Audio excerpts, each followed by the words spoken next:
So, Your Excellency, thank you so much for accepting our invitation to have this interview. So, actually, there was a key message by the Kenyan President William Ruto that we have to change the narratives around Africa, and instead of being a victim, into a leader in global action addressing climate change. In Your Excellency, could you please shed light on further details about like Africa's potential in the infrastructure sector? Thank you very much, Amira, and allow me at the outset to greet you and greet all the young media people and the young media fellows. It's really refreshing, because if there's anyone who is going to change the narrative of Africa, is all of you. So this is the opportunity also to thank you for the excellent role that you are playing, not only for the African Union, but for Africa in general. Indeed, I mean, the way the African Union has been leading, the change in Africa is by changing the narrative and projecting the true image of Africa as the continent of opportunity, the continent of hope, the continent of youth.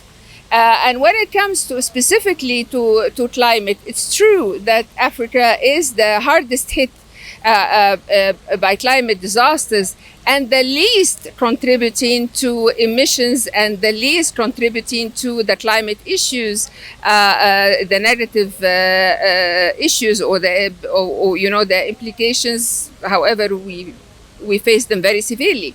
That said, Africa is front and center when it comes to any solution regarding the climate issues. And why is that? Because, it's enormous source of renewable energy, because we are largely endowed with all energy resources in our beloved continent. This is one. Two, we are the youngest population, and we are the ones, carriers and of innovation to the world.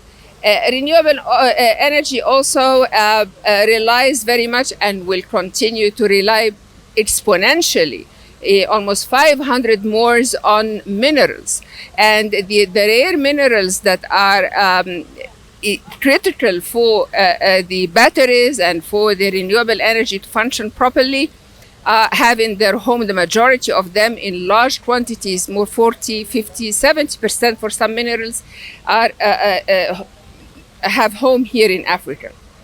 Moreover, 60% of the world's arable land, the land that could be cultivated for food, is here in the continent. So whatever really the perspective you're looking at, whatever the sector you're coming from, Africa is the one that is the land of hope and opportunity. So we came to this event to insist on this message, and it's also how would I say it's a continuous message that we have been carrying along in everything that we do, whether the program for infrastructure development, the programs for renewable energy, the programs for digitalization that are essential also to measure, to update, to innovate any of the infrastructure that we are doing. And this is all critical also for the climate issues.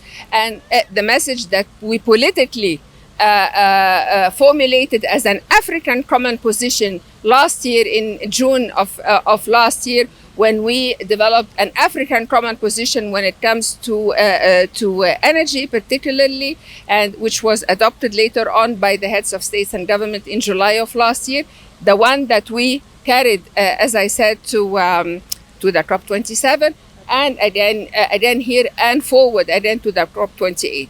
What is it that Africa wants? Africa wants justice. Africa wants access to energy, access to affordable and state-of-the-art infrastructure, and we deserve it. Finance is still an impediment, and one of the key messages that also came of this event is that to change the structure and architecture of international finance in a way that support Africa's development, that is good not only for us in the continent, but also good for the world. That's perfect. Your Excellency, Africa hosted many summits this year. For example, in February, we had a summit on infrastructure and construction in Senegal. And now we have the first edition of Africa Climate Summit. And we have seen the attendance of international partners in these summits. In your opinion, how can Africa make the best use of the ongoing momentum to achieve the African Union Agenda 2063 and also scale up investments? The events that we are having, either this one or the one on finance of the PIDA program, the Program for Infrastructure Development in Africa, I think they demonstrate one thing. We are not coming to any of these events or organizing any of these events empty-handed. We have specific projects to be financed to put on the table. We have specific propositions that we are putting on the table. We are not here to make speeches. We are not here seeking any kind of aid or charity. You did not hear this anywhere. We are looking for investments. We are looking for partnerships, win-win partnerships. We are looking to also to home many of the value chains of the various, say, if it's renewable energy or if it's batteries, so to have them housed and homed here in Africa, in order to create jobs, to create opportunities. And guess what? They'll even be cheaper when they are, made here in Africa or used here in Egypt. And we are looking also for technical expertise and technology transfer in order to allow this to happen. So we are coming with practical terms. It's not for a show. It's not for a speech. We have specific projects, as I said, and the African Union. I'm really happy that my team and we have been, we developed this program for infrastructure development in Africa, the PIDA program, that is 70 major, mega regional and transcontinental projects in the sectors of transport, energy, water, and digitalization for the continent. And this is our message. Let us focus on work, let us focus on delivery, let us focus on finance, and make sure that the benefits of these, directly go to every African woman and man. Thank you so much, Your Excellency. Thank you. Most welcome.